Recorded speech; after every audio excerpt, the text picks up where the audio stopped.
Jesus Christ. Amen. Today we come to Romans 11, verse 11 and 12.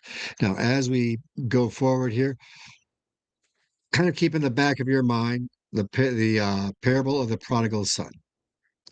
And here, Paul's talking about the people of Israel, the Jewish people, and the Gentiles, as he's been talking and bringing forth for quite some time here. And with the thought pattern that the Jews are kind of the older son, and the Gentiles are the younger son. And so the question could very rightly be brought up about the older son. What is going to be his reaction? Now, in the parable of the prodigal son, we don't find the fullness and explanation of all of what happens thereafter. We find my son was lost, he's found, let's celebrate. Come on in, older son. And it kind of stops there.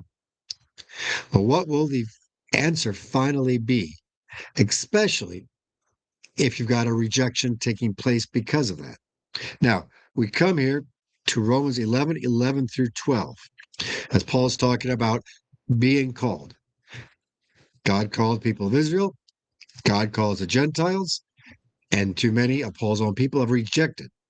So I ask, did they, the Jews, the people of Israel, stumble in order that they might fall?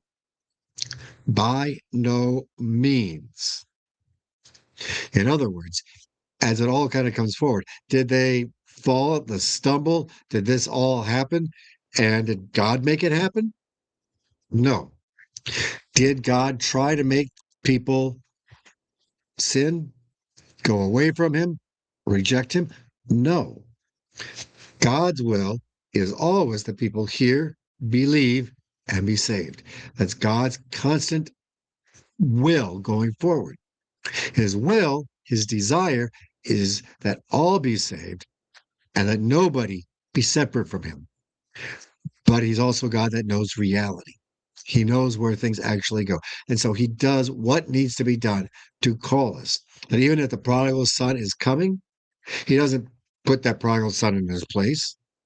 Instead, he runs to the son, welcomes the son, hugs the son, brings him home, celebrates, because what was lost is found. Now, because of the sin and the rejection of Israel, are they now gone? No. And Paul, himself a Jew, is bringing this forward. No. Rather, through their trespass. Now, notice he's not diminishing what they've done. He's not saying, forget about it, it's not important. It is the trespass. But through their trespass, salvation has come to the Gentiles. In other words, through their sin, through their rejection, God worked. He didn't cause them to sin. He didn't make them reject, but because of their rejection, he worked in order to bring the gospel to the Gentiles, to bring the gospel to all the ends of the earth. So he worked through that. Because he works through something doesn't mean that he causes it to happen and take place. He could have worked another way. Instead, he chooses to work in this manner so as to make Israel jealous. And so you can see multiple layers of things going on here. First, did he want the gospel just to be to the Gentiles so they hear and be saved? Yes.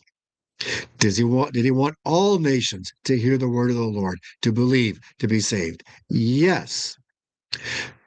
Is he also using the Gentiles and the gifts that they have to make the Jews then say, the people of Israel then say, what do they now have that I don't? Yes. And it's all of them. Just because one is true does not mean there can't be more than one correct answer to what's going on. So does he work through this for the Gentiles' sake? Yes. Is he also using it to bring the people back to him? Yes. Both at the same time.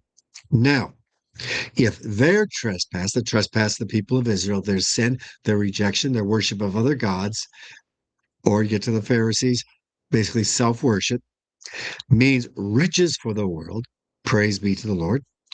And if their failure means riches to the Gentiles, how much more will their full inclusion mean?